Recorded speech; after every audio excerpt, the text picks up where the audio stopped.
Hola amigos, ¿cómo están ustedes? Bienvenidos nuevamente al podcast Doctor Cáceres. Hoy estamos de aniversario, más barato por docena. Llegamos a nuestro episodio número 12, que promete ser de verdad algo así como del viejo oeste, algo así como vamos a Yellowstone, una serie del oeste muy interesante que en un momento protagonizó Kevin Costner. Le estoy haciendo réclame a la serie porque es muy buena en sus primeras partes de la temporada. Así que estamos en el viejo oeste, mi querido Sergio, ¿cómo estás? Muy buenos tardes, noches y días. Bienvenido. ¿Qué tal, Augusto? Bien, felizmente. Y aquí con un montón de temas. Una semana movida con varias cosas. Tenemos historia. Tenemos un poco lo que a todos les gusta, ¿no? Comentar Así un es. poco de presente, pasado y futuro. Así es. Vamos a empezar por el presente. Sí, En verdad, yo creo, Sergio, que si algunos pensaban que habíamos tocado fondo en el tema de seguridad, en el tema de un correcto funcionamiento del Estado, que habíamos llegado a tocar fondo, creo que este es el fondo detrás del fondo. Hay una circunstancia que ha sido terrible hoy día en la mañana, ¿no? Los últimos días ha sido que han extorsionado, echado bala a los corredores rojos, morado, azul. O sea, ya el sicariato y la extorsión están de verdaderamente desbordados. Y ha habido un operativo de la policía creo que el día de ayer o antes de ayer, tú lo tienes muy bien claro, y que la fiscalía hoy día temprano o ayer en la noche ha agarrado, los ha liberado y ha dicho, no, esto está mal hecho. Y hoy día han salido los delincuentes o presuntos delincuentes y se han ido todos a su casa, ¿no? así es, así es, así es. Ha sido lamentable en general toda la situación y la verdad es que nada queda claro. En primer lugar, la policía sale en los últimos días anunciando, ¿no? Un fuerte operativo en Santa Anita, desbaratando un supuesto búnker. En medio de la madrugada entran a un edificio de varios pisos y el 100% o la gran mayoría de personas que vivían ahí, de nacionalidad venezolana, mostraron armas, quetes de pasta, marihuana, en fin, los mostraron como unos delincuentes. Y uno que ve las noticias diariamente dice, bueno, qué bueno, la policía está actuando, no sé qué, no sé cuántos. Pero al día siguiente sale la fiscal, o a los pocos días sale la fiscal, diciendo, y además defendiendo su fallo o su intervención en televisión nacional a las 7 de la mañana, diciendo y evaluando la labor de la policía. Yo no sé si a un fiscal le corresponde evaluar la labor de la policía en general, ¿no? Además es una fiscal provincial. No solo habló del operativo, que además dijo que estaba mal hecho, que había sido vendida de humo para generar prensa. O sea, miren lo grave del tema. Un fiscal acusa a toda una institución o a los mandos policiales más importantes de Lima de generar una mentira pública. Y por si fuera poco, después dice que la policía no tiene, ¿cómo se llama? Ya se puso a opinar ya de toda la policía, porque dijo, la policía no tiene, ¿cómo se llama? Planes operativos, Operativos. que ellos no participaron, no pueden dar fe de nada de lo que ha hecho la policía ahí, y por lo tanto, como está todo mal hecho y está todo mal hecho, incluso las actas de los policías, todo, ella no le queda otra que soltar a las personas y que siga su investigación. Y entonces yo me pongo a pensar, como todos los que hemos estado viendo la televisión en ese momento, o sea, la policía interviene en los supuestos delincuentes, encuentra armas, encuentra temas ilegales. La fiscal dice que todo está mal y esta gente está en la calle, entonces yo pienso y digo, entonces ¿dónde están las autoridades? Estamos en un estado de indefensión total. Total. Este pleito entre la Fiscalía y la Policía Nacional, que ya viene teniendo ya un tiempo atrás, demuestra la descomposición de ambas instituciones. Ojo, no es una u otra, es una y otra, ¿no? Entonces, es una circunstancia en la cual, porque han aprobado una ley en la cual la policía puede hacer los operativos sin que esté la fiscalía cuando no participa dice que todo está mal hecho. Y en realidad esto es surrealista. Esto Total. en un país normal no podría suceder, no debería suceder. Todos tenemos que someternos al imperio de la ley. Si la ley dice eso, aunque estemos en desacuerdo, que yo estoy en desacuerdo. Yo creo que todos los operativos policiales deberían de tener el acompañamiento de un fiscal. Yo sí creo que tiene que ser así. Deberían de tratar de que se cambie en el Congreso, pero no es dejar que pues los delincuentes terminen ganándose. En este pleito, ¿quiénes ganan? Gana la delincuencia, la criminalidad. Por eso es que las extorsiones, el sicariato está desbordado. O sea, este es la República Peruana donde todo el mundo hace lo que le da la gana. O sea, Mm, totalmente en desacuerdo, y eso no puede seguir así. No, este es un tema ya recurrente en nuestro programa, Augusto, lo hemos tocado innumerables veces y estamos llegando a niveles, o sea, que una fiscal destruya mediáticamente la labor de policía es surrealista. Los delincuentes deben estar atornillados de la No, risa. felices, felices seguramente van a enviarle flores a la, Y yo, a la, a la fiscal, ¿no? y De yo felicidad. muchas veces escucho en la calle que todo este es problema, ¿no? Es que el Congreso no hace nada. Bueno, en este caso particular, yo sí creo que el Congreso tiene una responsabilidad, pero la principal responsabilidad es del Ministerio Público y de la Policía Nacional, que es parte de una institución que depende del Ejecutivo. Y lamentablemente, una policía ineficiente se ha hecho mal su trabajo, pero una fiscalía, o sea, con una pelea y un encono político, Y personal, ideológico y y personal, personal, y personal. está llevando ya esto, porque si se lo hacen a la presidenta me parece súper mal, pero ya esto ya superó a la presidenta. Porque en el afán de destruirse entre ellos Mm, o dejarse mal entre ellos, nos afectan a nosotros, a los totalmente, ciudadanos, a ti, a mí, que caminamos por la calle. O sea, ya no hay fórmula en saber quién está a favor de los ciudadanos, totalmente. porque ya tenemos miedo de que cualquiera de los dos nos puedan intervenir.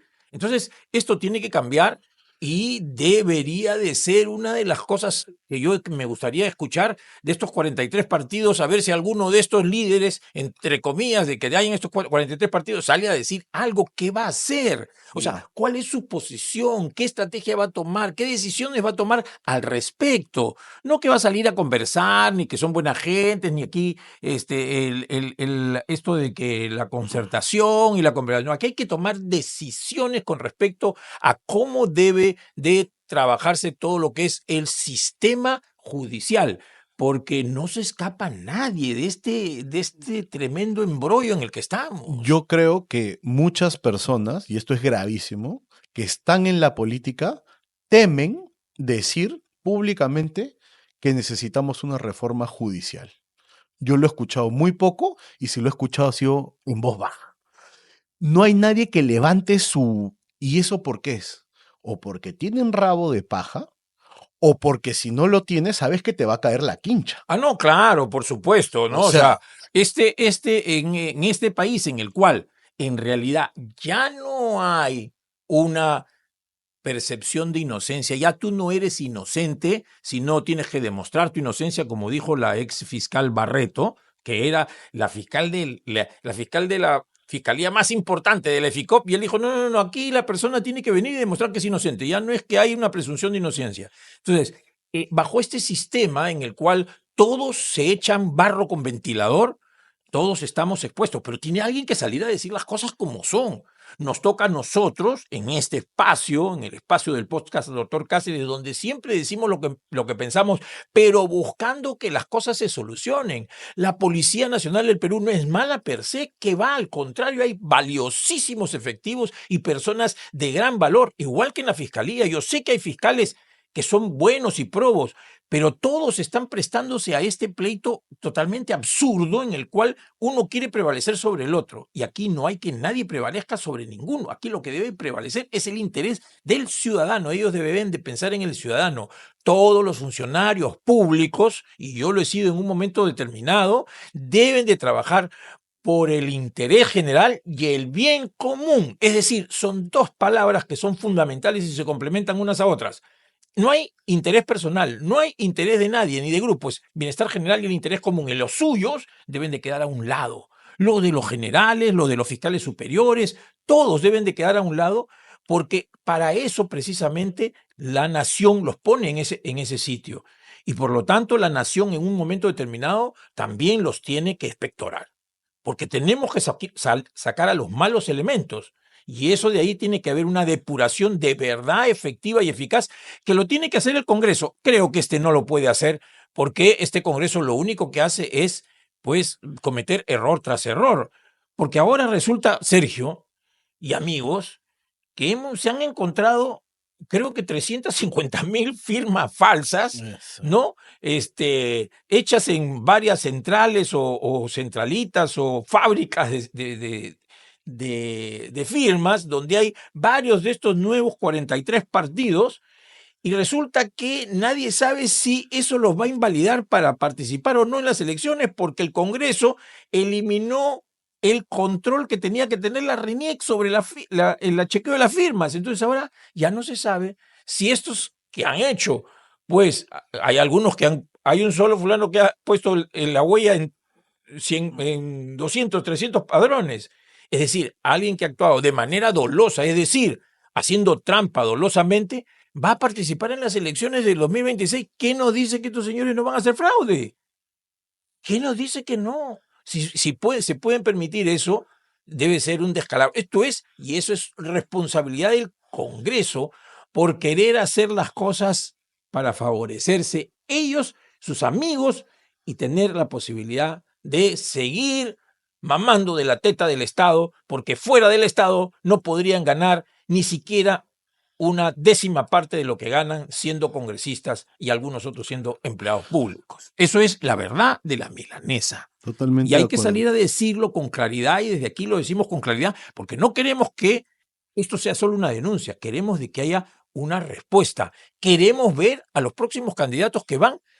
Sergio, estos próximos candidatos que tenemos, estamos terminando abril y mayo del 2025, y estos señores van a hacer gobierno en julio del próximo año, ahorita. Es decir, tenemos que saber quiénes nos van a legislar, qué dicen, qué van a hacer con la policía, qué van a hacer con la fiscalía, qué van a hacer con el sistema judicial. Escuché decir a un candidato hoy decir un candidato que, bueno, hay que buscar que se hable porque no podemos hablar de la reforma porque eso le corresponde al Poder Ejecutivo, que el mismo sistema judicial se reforme. ¡Qué barbaridad! Son los legisladores los que tienen en sus manos poder legislar para que se reformen estas instituciones, pero que se reformen bien, que hagan las cosas adecuadas y que llamen a personas probas y decentes, que las hay y que comentan y que salen a la palestra para que puedan ayudar a un próximo gobierno a que las cosas caminen distintos a como han caminado por lo menos en los últimos 10 años.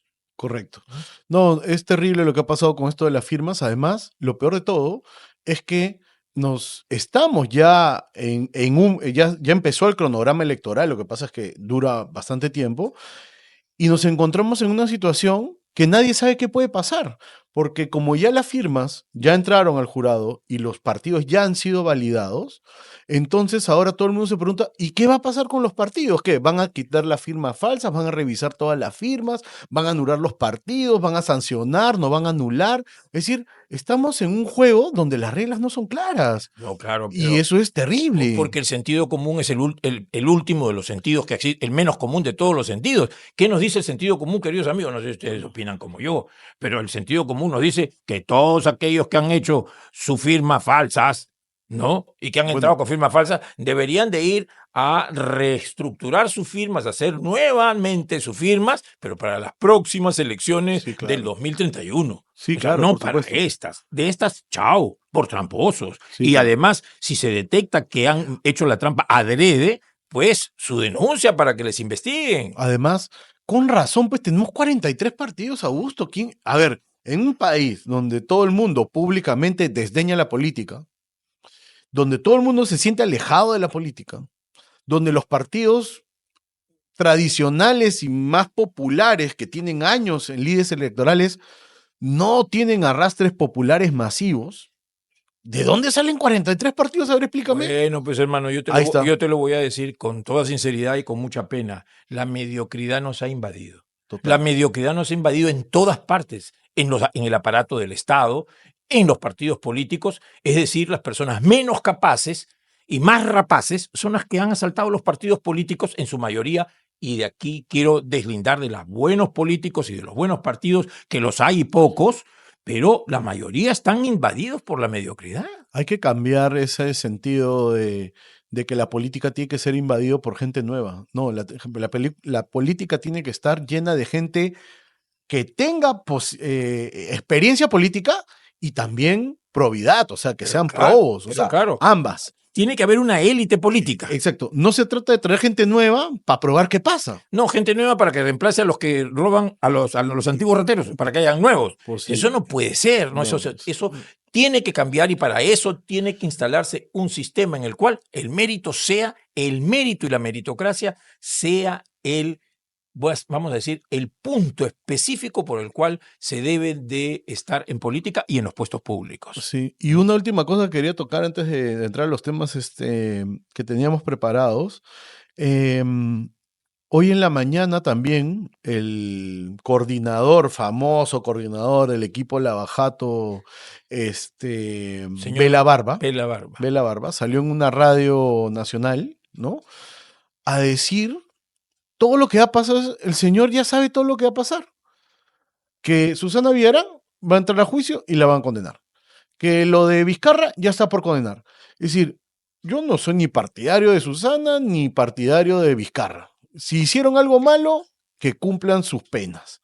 Pero este señor que tiene que estar hablando, él es el fiscal, él es el coordinador, no puede estar diciendo públicamente que yo hice, que él hizo. Es decir, este señor se pasea por medios de comunicación haciendo campaña personal de su trabajo. Y eso es muy malo. No, el señor con el señor Pérez, el señor Vela Barba con el señor Pérez, Sí, verdaderamente son una vergüenza. Terrible. Como que han hecho, es como la manzana podrida que termina pudriendo toda la canasta de manzanas. Estos señores tienen que salir de ahí porque han sido unos falsos valores, han sido ídolos de pies de barro, que más bien son aquellos que le han dado esos puntillazos que han destruido la credibilidad del Ministerio Público, ¿no? Sí, claro. Sí. El Ministerio Público se ha tomado por personas como ellos, no son Así los es. únicos. No, infortunadamente. Y que ellos son los que llevan a cabo todos estos planes macabros en contra de un montón de gente. No, sí, claro, esto es totalmente inaudito y esto sale desde el 2017, ya tenemos 8 años con estas cosas, ¿no? Y la última, calientita, el Congreso ha aprobado, bueno, la Comisión ha aprobado la reelección de alcaldes y presidentes regionales. Todavía lo va a pasar al Pleno en los siguientes días. Y de ahí del Pleno tiene que ir a una siguiente votación, creo, porque Sí. son 2 votaciones, porque es un cambio constitucional. Sí, no sé si van a alcanzar la firma, pero digo, por octava vez creo en 5 años quieren meter el tema de las reelecciones, cosa que a mí me parece bien que haya reelección. Por supuesto que sí, porque se reelige a los que son capaces, a los incapaces, ¿no? Aquellos que tienen una vía que se llama Comandante Espinar, que todavía no la terminan después de 6 meses o tienen cerrada la Costa Verde, pues a eso no lo va a reelegir absolutamente nadie, ¿no? Ese señor no debería de tener, pero ni un voto ni para ser amanuense del Congreso. O sea, así como él hay varios y varias, ¿no? Entonces hay que... Es que por eso que sale a la reelección no hay que tener miedo a la reelección. La gente no es tan,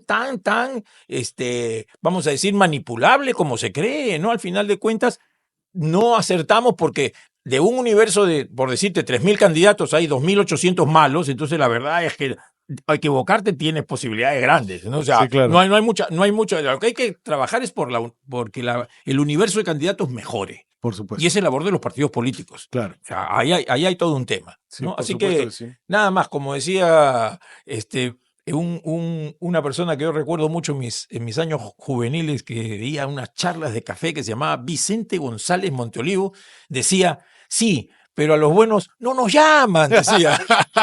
Así que, bueno, pero... Yo he escuchado esa frase, pero no, ¿de dónde era? Sí. Este salía en unos pequeños programas, y te estoy hablando de la televisión de los años 70, ¿ya? Cuando yo todavía estaba en la barriga de mi mamá, por supuesto, ¿no? Pero escuchaba yo que el hombre salía y se llamaba Charlas de Café, tenía un programa pequeñito de 5 minutos, creo que era, ¿no? Entonces daba toda una perorata acerca de cómo se debería hacer las cosas, que cuando estas cosas están mal se debería hacer aquí y acá, y al final el hombre agarraba su tacita de café y decía, bueno, pero a los que somos buenos no nos llaman. Así que así estamos. Así que No, pero esperemos. así estamos. Así estamos, ¿no? O sea, Sí. y los que son buenos también no quieren que los llamen. No, ojo, porque es verdad que aquí la política, en realidad, la gente buena que se mete a política entra más o menos a pare de sufrir. Es ¿Verdad? verdad que sí, claro, porque por ser buena gente se comen una serie de problemas que al final todos se aprovechan para evitar que estas personas correctas, decentes, derechas, que trabajan para el país, ya no más, se sigan metiendo más en política, los empapelan, les hacen juicios, les Bueno, hacen eso es lo que procesos. eso ha Claro, pasado. eso se hace para sacar a la gente buena del camino, ¿no? O sea, y que queden pues los sinvergüenzas, aquellos que tienen un juicio y que lo saben cómo manejarlo a nivel de arriba, lo echan debajo de la alfombra y siguen ahí como si nada. Ese es el problema en el país, que Sí, también se tiene que acabar, con una totalmente. buena reforma de todo el sistema judicial y por supuesto que del Ejecutivo. Totalmente, ¿No? Así totalmente. que seguimos, mi querido Sergio, en este día tan importante en el cual vamos a hablar de cosas muy importantes. Por supuesto que sí. Y bueno, no somos ajenos a lo que está pasando el día de hoy. Bueno, en estos días ya ha salido la convocatoria al próximo cónclave. Ya en la semana del programa pasado, bueno, evaluamos y recordamos lo que había sido el pontificado de Francisco, pero Francisco ya está enterrado y la iglesia sigue y la iglesia va a elegir un sucesor de Francisco. Y es increíble porque es la primera vez, claro, el mundo de las comunicaciones y las noticias ha revolucionado cada cosa, que cada acontecimiento. Y ni siquiera la elección de Francisco, que ha sido hace 12 años, fue tan mediática y Oh, tan partidarista como ahora las redes sociales llegan hasta el último rincón y todo el mundo accede a las redes sociales. La cantidad de noticias que dicen que este va a ser papa, que el otro va a ser papa, que este va a ser papa, que yo quiero este, que no, yo quiero sí, el sí, otro, sí. que yo opino, que yo creo que debe ser este, es impresionante. Ya todo Y el mundo sabe que almuerza un prelado, que come el otro, si le gusta el sándwich o no. Es algo, terrible la cosa. algo que nunca se ha visto, todo esto siempre era como que, bueno, los cardenales se reunían, nadie sabía qué pasaba adentro, muchos cardenales ni siquiera eran muy conocidos y de pronto, ¡pum!, salía un tipo y decían, ah, es el nuevo papa y recién uno empezaba a conocerlo. No, ahora conocemos la vida y milagros de, por decir, ¿no? De cada uno. Y se ha armado toda una... Diariamente salen noticias de cada uno. Entonces, queríamos traer este tema Sí, sí, un sí. poco para comentarlo y sin decir y sin sumarnos a esta cosa que yo creo que No, no, no suma nada. no, no, no, no, no. Simplemente comentar que efectivamente pues va a haber una elección, va a haber algunas tendencias y yo me quedo un programa que salió en redes sociales, una chica española, no sé si la viste, que salía, se puso un poco, digamos, poco, no malcriada, porque no fue malcriada, pero fue Poco un elegante. poco delicada y elegante, entrevistando a tres cardenales así al paso en el Vaticano, no sé si le gusta ver, española, ¿No? y le metía el micro y le decía, cardenal, ¿usted por quién va a votar? Y no sé qué. Y uno, un cardenal Sarat que es conocido, decidió no decir nada. Después otro le dijo, disculpe, no voy a hablar. Y otro cardenal lo agarró el vuelo, ¿no? Ya depende de cada uno, y le dijo, oye, hijita, porque le preguntó, pero ¿quién va a salir? Le dice el cardenal. Y el cardenal le dice, no sé, esto es una elección donde la voluntad de Dios se ejerce, ¿no? Y la chica le dice, bueno, sí, la voluntad de Dios, pero ustedes, los cardenales, son los que votan. Y le dice una cosa muy inteligente saliendo del paso, yo creo que resume un poco la idea que hay que tener, es que en la iglesia no hay tendencias políticas. Él le dice, no hay tendencias, dentro de la iglesia no hay tendencias políticas. Hay características personales que después uno ve en la silla de Pedro, pero no hay tendencias políticas. Yo creo que hay que entenderlo también un poco así. Es verdad que hay algunos cardenales que tienen algunas opiniones sobre algo, pero la iglesia no elige partidos políticos ni tendencias. Se hacen agrupaciones o asociaciones, pero lo que prevalece es qué piensa un grupo de personas con respecto a lo que debería pasar o lo que debería tener la iglesia, ¿no? Es un poco la idea de lo que va a pasar, ¿no? Definitivamente. Yo creo que hay muchos que quisieran que todo sea un desastre en la Iglesia Católica. Seguro. Estoy completamente seguro que sea tan terrena o tan terrenal o tan como nosotros, ¿no? Para que fracase, ¿no? Porque, claro, la Iglesia Católica es una institución que tiene 2000 años y se ha mantenido durante 2000 años precisamente porque siempre ha estado dirigida y se han encomendado a Dios los prelados y todos para poder lograr cosas, y yo creo que esa es la fuerza de la Iglesia Católica, es la fe, es el que todos se someten a los designios de Dios, ¿no? Entonces, ahí es donde hay la gran diferencia. Ellos siguen los designios de Dios y los otros siguen los designios de no ni siquiera de sus conciencias, sino de sus ideologías o de sus pasiones. Entonces, O sus así conveniencias. es, ¿no? Yo he escuchado hasta que Trump ha puesto plata para que un cardenal Sí, salga. eso ya es lo. Tontería, No, ¿no? yo creo, Sergio, y creo que para avanzar en este tema, es que este 7 de mayo, y ojalá que el Papa salga elegido el 13 de mayo.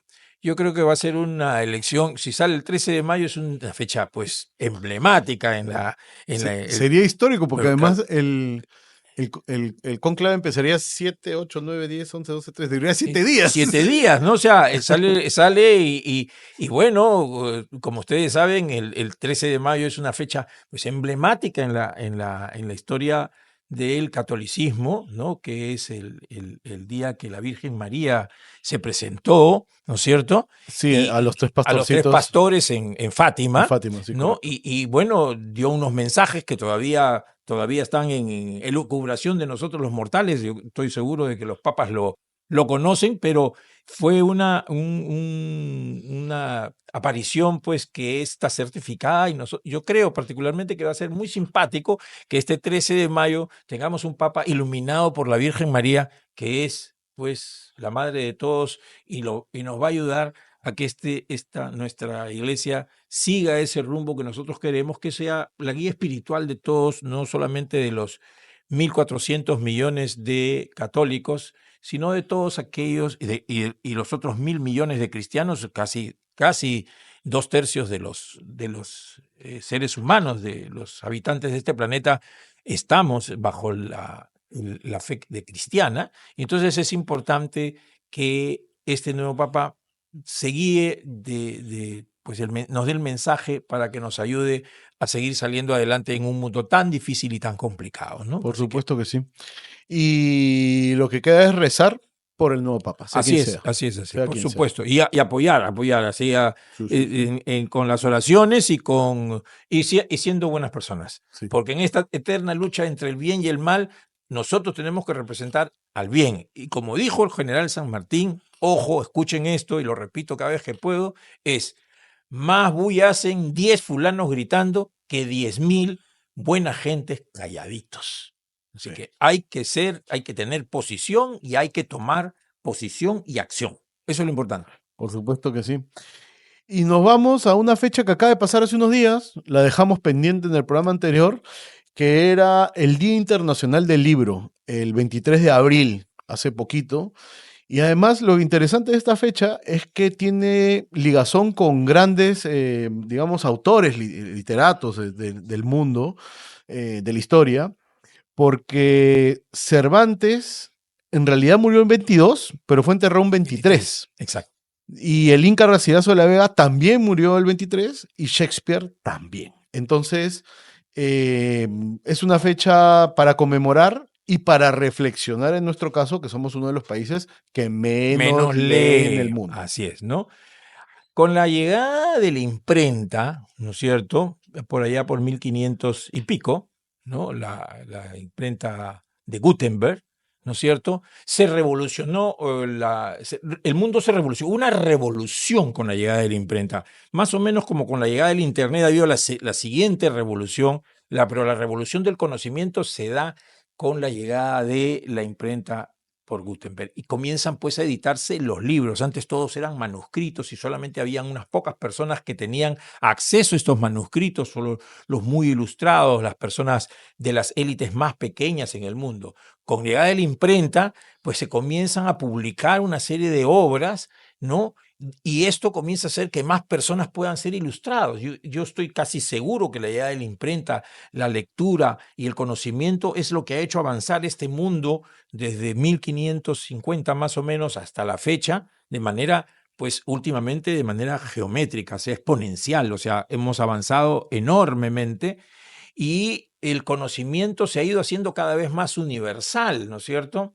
Yo me acuerdo que había una película que no recuerdo bien cuál era el nombre, pero en la cual uno de los personajes entra a uno de los sitios que habían sido destruidos y había que era una biblioteca que en ese tiempo pues representaba una biblioteca muy avanzada, ¿no? Y entonces comienza a enseñarle todos los libros que había, ¿no? Y a lo que me refiero es que en nuestras pues, proyecciones más fantasiosas, siempre el libro va a ocupar un lugar en el conocimiento de las personas. Claro. Hay otra película también que lo interpreta este Denzel Washington, si más no me equivoco, que era una persona que estaba ciega y que tenía supuestamente la última Biblia.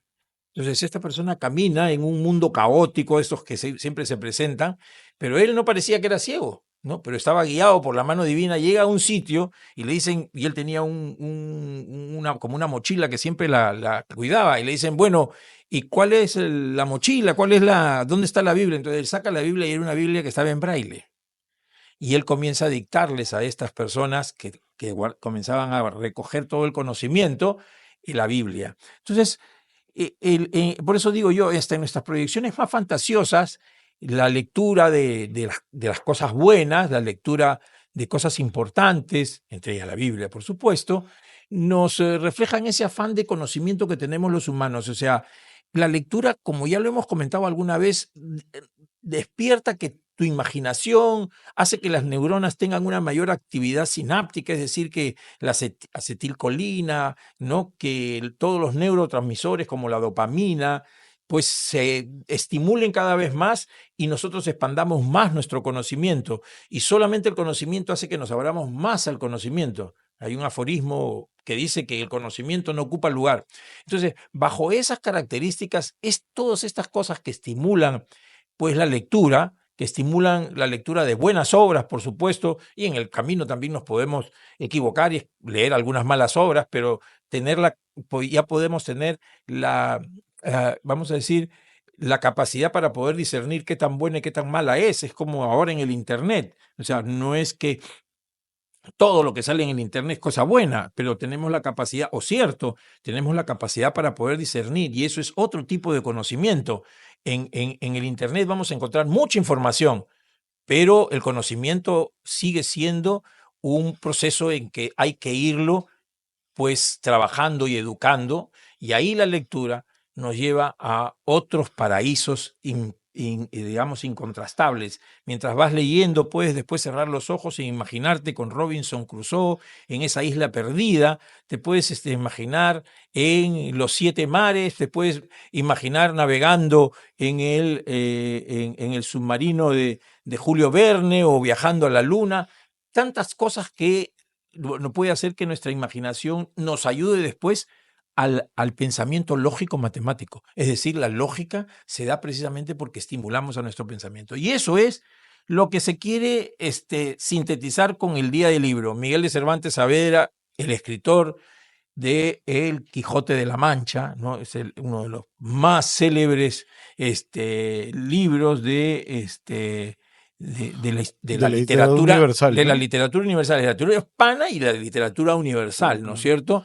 Shakespeare, que pues es fabuloso en todas sus obras, ¿no es Obras cierto? dramáticas, Obras ¿no? dramáticas, él hizo mucho teatro, Teatro, el sí. Rey Lear, por ejemplo, que es fantástico también, que Sí, no es solamente la literatura inglesa, sino que es la literatura universal, ¿no? sí, sí, sí, Y son entonces, obras por universales. eso, y el Inca Garcilaso de la Vega, por ejemplo, para nosotros es emblemático porque es el primer mestizo peruano que escribió una obra monumental, ¿no es cierto? Que no solamente es pues lo que es las crónicas incaicas, sino también escribió la Florida del Inca, ¿no es cierto? Y es por eso que para nosotros, desde este pedacito de episodio, queremos saludar a todos aquellos que hoy día y entre hoy día y el fin de semana se compran un libro y lo comienzan a leer. Por Cualquiera de supuesto. ellos, ¿no es cierto? Así que cualquiera que sea, es bueno. Si es alguno importante y que conozca, que sea pues reconocido, y se atreve a leerlo, pues hágalo, ¿no? O sea, si le llama la atención leer a Vargas Llosa, pues léalo, a Gabriel García Márquez, léalo, pues si a Dostoyevsky, léalo, lea La Guerra y la Paz, pues, lea lo que también puede leer a los famosos autores romanos y griegos que relatan las crónicas griegas y romanas. Es decir, puede leer lo que usted desee, pero lea, por favor, cómprese un libro y tratemos juntos de, nos va a dar mucha tranquilidad, mucho sosiego, la lectura nos aplaca el alma, nos eleva el espíritu y nos hace ser mejores personas. Así que ese es el día 23 de abril que ya se nos acaba de pasar y que fue un día importante, pero que todos los días sean 23 de abril, todos los días lean un poquito de algo, ¿no? Para que los ayude en la noche a descansar, no vean tanta televisión en la noche, porque a veces se quedan la gente hasta las 2, 3, 4 de la mañana viendo televisión. Lean un poquito y eso les va a dar más sueño que la televisión y van a descansar con más tranquilidad, se van a levantar con más punche. Por supuesto que sí. Y nos vamos a un 25 de abril de 1534. Ah, claro. Francisco Pizarro funda la ciudad de Santa Fe de Hatun Sauxa o Jauja, Jauja. y que ha sido una ciudad importantísima, Muy importante, muy importante. porque no solamente Lima fue capital del Perú, sino también Jauja, Jauja, claro. y además tuvo una importantísima participación en todos los hechos históricos, incluido la guerra con Chile. O sea, Jauja siempre, o la zona de Huancayo, conocida popularmente como Huancayo, ¿no? Fue siempre importante. Y recordemos aquí que aquí nació la hija de Pizarro, es decir, era una ciudad que tomó mucha importancia desde su fundación por Pizarro, y además ahí nació su hija, ¿no? Entonces, Francisca Pizarro, que ya Francisquita Pizarro. en un episodio anterior hemos contado un poco su historia. Entonces, es importante señalarlo, darle un abrazo a todos los Así es, augeños, jaujeños, ¿no? correcto. O Y jaujinos. no Vamos a sé, ver cómo es. Vamos a buscar un el poco después, gentilicio, más ¿no? adelante, el gentilicio, pero para todos nuestros amigos de Jauja, ¿no es cierto? Correcto. Un fuerte abrazo en su día, de la Fundación Española, 1542. Sí. Ya obviamente como ya existía, digamos, como anteriormente, ¿no? Porque ahí estuvieron dos pueblos preincas o cercanos a los incas, que eran los jaujas y los huancas, Y los ¿no? huancas. Famosos Los huancas, famosos huancas, claro. guerreros y Sí. terribles guerreros, ¿no? Muy buenos, así que... Y así que sobre esos asentamientos humanos se funda la ciudad, y que ¿no? es una fusión. Nace Francisca Pizarro, producto de esa fusión, Por ¿no es supuesto. cierto? Y nosotros los peruanos somos producto de esa fusión. El ceviche es producto de una fusión. La causa la limeña es producto de una fusión. Todo es producto de una fusión. Seguimos enriqueciéndonos, fusionándonos. Somos un país rico y mestizo como no hay otro. Lo único que nos falta es reconocernos como tales. Así que eso es muy importante. Por supuesto que sí, Augusto. Y nos vamos a un 30 de abril de 1933. Un magnicidio hubo en el Perú. No hay muchos presidentes que han sido fallecidos mientras eran presidentes, ¿no? Bueno, el anterior fue Balta. Balta. Balta fue el anterior. Lo tenemos más adelante, Lo ¿no? tenemos, lo tenemos. Sí, pero en este caso nos toca recordar a Sánchez Cerro. Exacto. Sánchez Cerro, que además fue muerto por un aprista. Exacto. En plena lucha ideológica de cuando él era presidente, ¿no? Y salió a pasear, me parece. Sí. Estaba en el famoso hipódromo. Ajá. Él fue a una presentación del hipódromo y ahí fue donde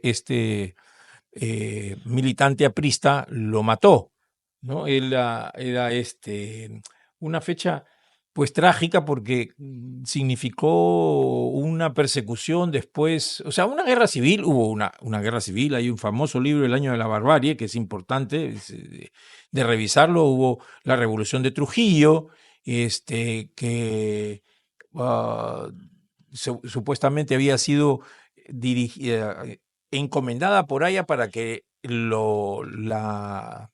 el Búfalo Pacheco, el famoso Búfalo Pacheco, sea el que la comande, pero después no hay ninguna versión en realidad que haya sido una dirección y decisión de Aya La Torre, sino que esto se dio espontáneamente ante la persecución. Entonces hubieron muertos por ambos lados, se asaltó un cuartel, después la represión fue mayor, se terminó prescribiendo y proscribiendo al partido aprista durante mucho tiempo, precisamente a causa de esta muerte de Sánchez Cerro, del presidente Sánchez Cerro, a manos de un, de un miembro del partido aprista.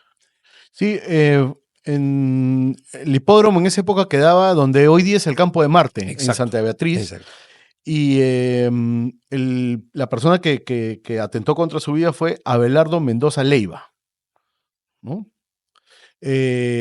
Así que nada, es recordar un poco. Un hecho trágico. Fue un hecho trágico también para el país. El país acababa hacía poquito de entrar Sánchez Cerro como presidente porque lo había derrocado a Augusto B. Leguía.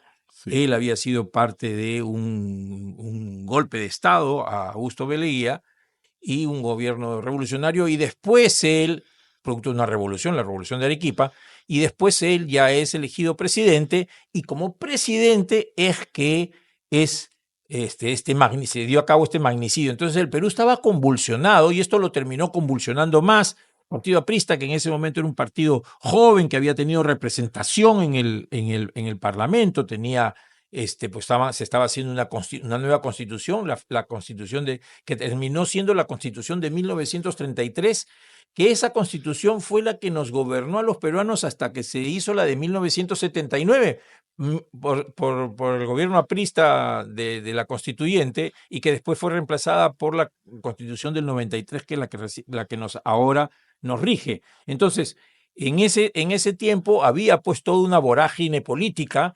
El partido aprista tenía una posición, pues, vamos a decir, bastante tirada hacia la izquierda en ese momento, y entonces era pues recusado por el grupo conservador, y esto de acá se tomó como pretexto, se cerró el Congreso, se prescribió al partido aprista, fueron perseguidos, el Congreso ya tuvo una sola dirección, que era del gobierno conservador, y se desató toda una persecución con el APRA que le hizo mucho daño al Perú.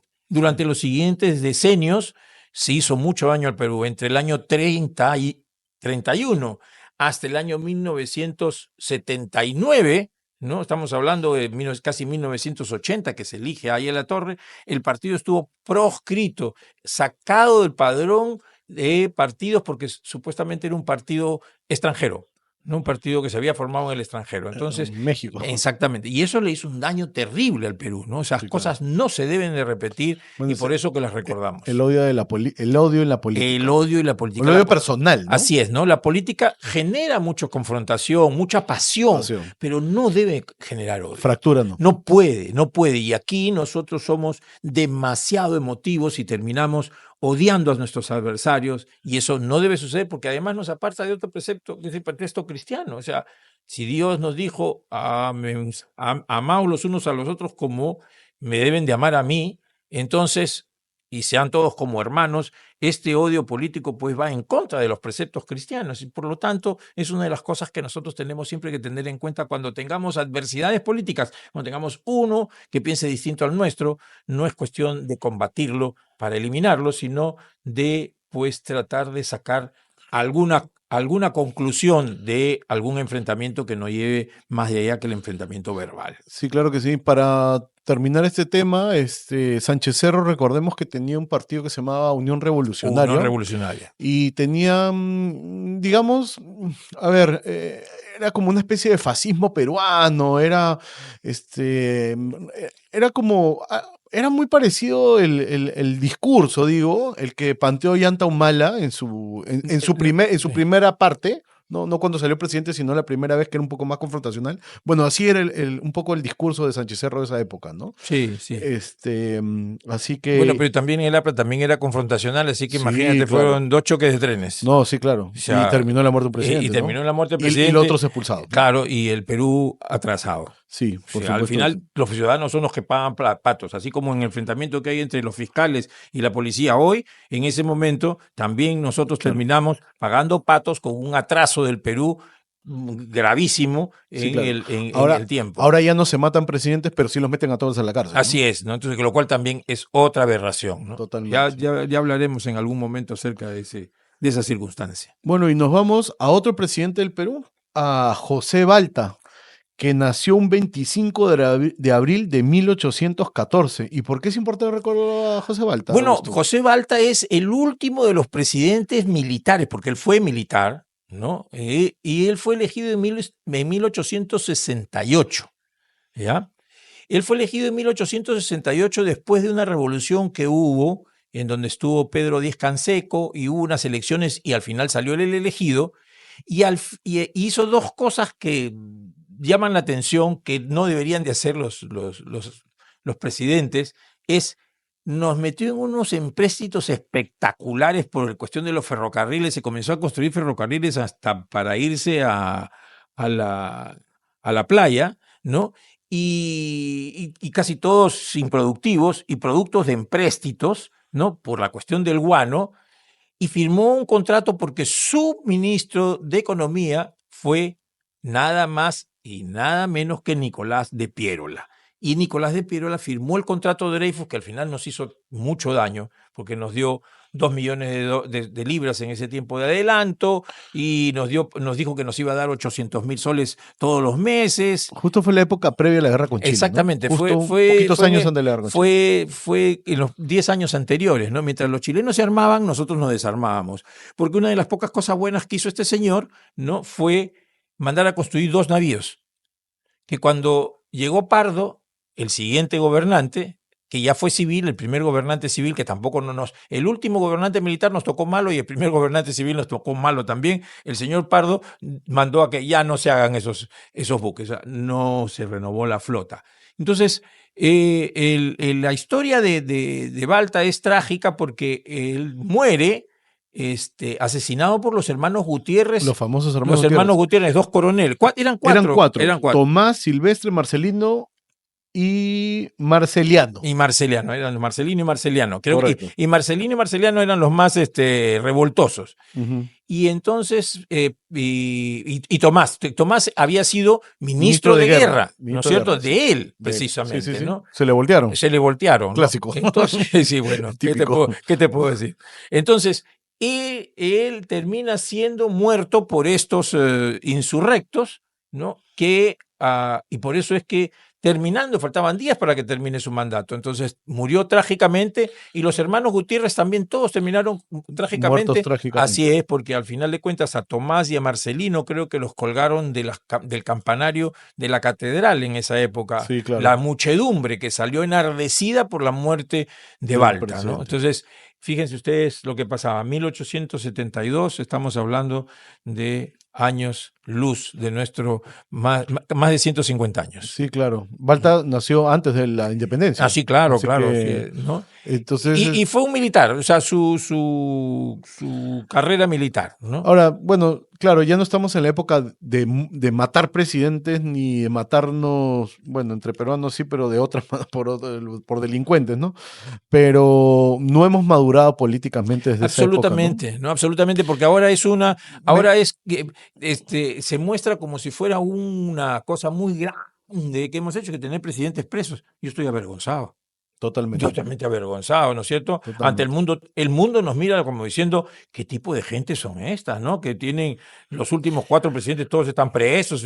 Bueno, es una vergüenza. Sin importar los interlocutores, el Papa Francisco le decía al cardenal, no sé si era Barreto o el otro, le decía, El otro día contaron, ahora que había muchos programas del Papa en estos días, ¿qué pasa en el Perú que todos los presidentes están, le decía el Papa, no preocupado, ¿qué pasa en el Perú que todos los presidentes terminan encarcelados? Es el único país en el mundo que pasa eso.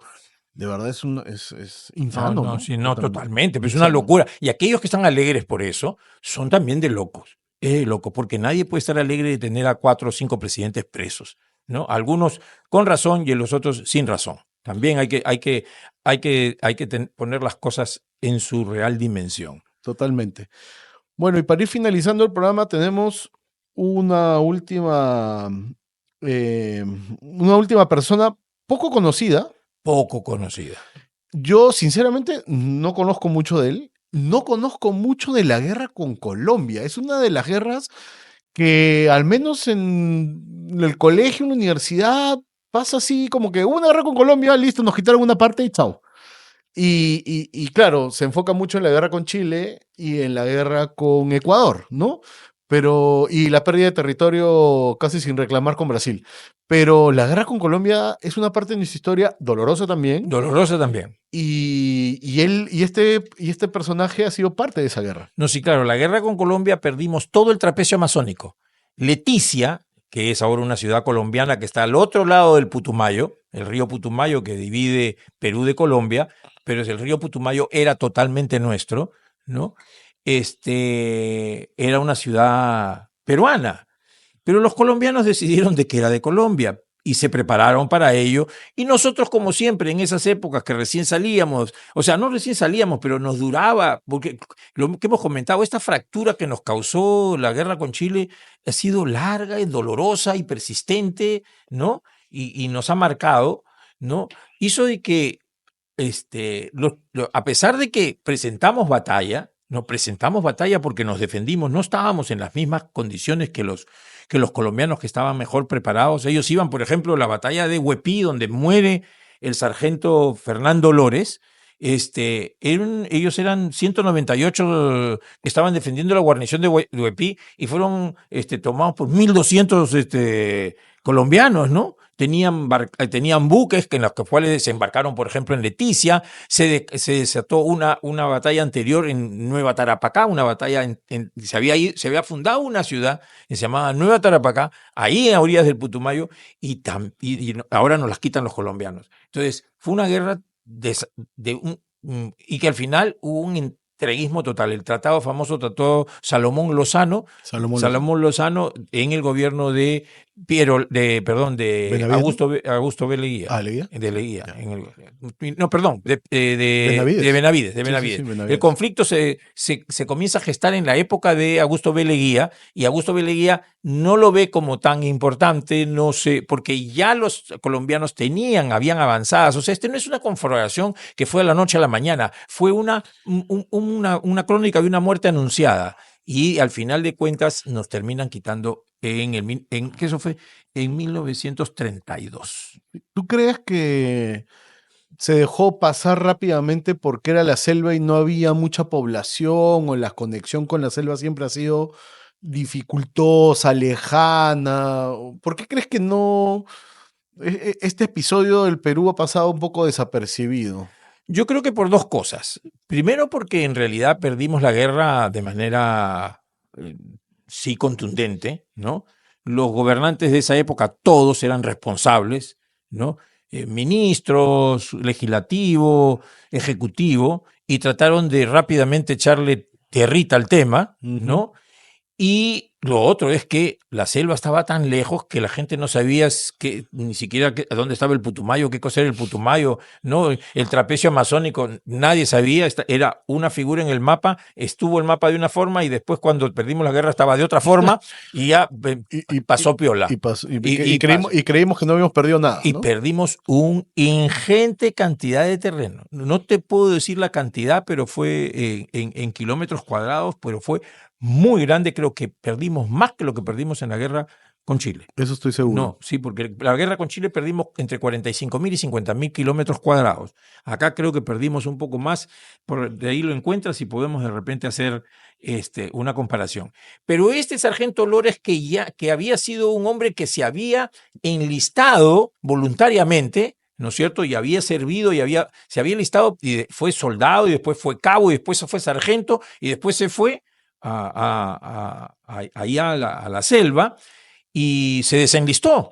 Pero cuando hubo el conflicto, él se enlista y se va a servir a esta guarnición, esta guarnición en Huepí, y ahí agarró su ametralladora. Esa era la ametralladora que figura en la estatua de ese momento, y pues estaba siendo baleado y siguió disparando y eliminando enemigos todos los que pudo.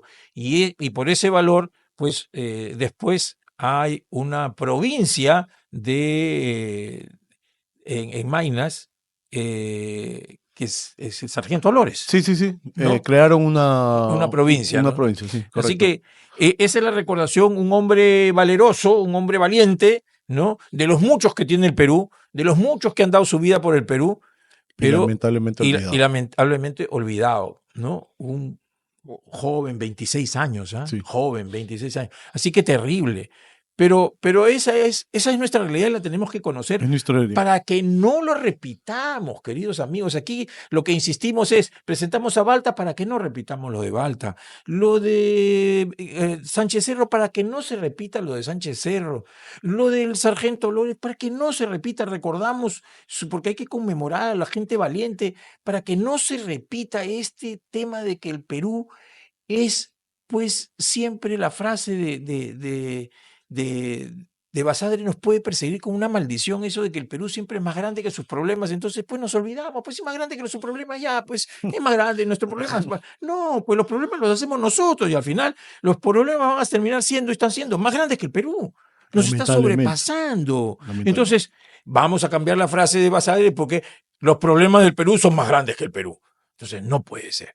Entonces tenemos una misión en este programa, es que conversemos acerca de eso, que ustedes lo conozcan, que lo interioricen, que lo conversen, que vean si nos hemos equivocado, que revisen para que nos corrijan, nos escriban y nos corrijan, pero lo hacemos con mucho cariño porque nos encanta el Perú.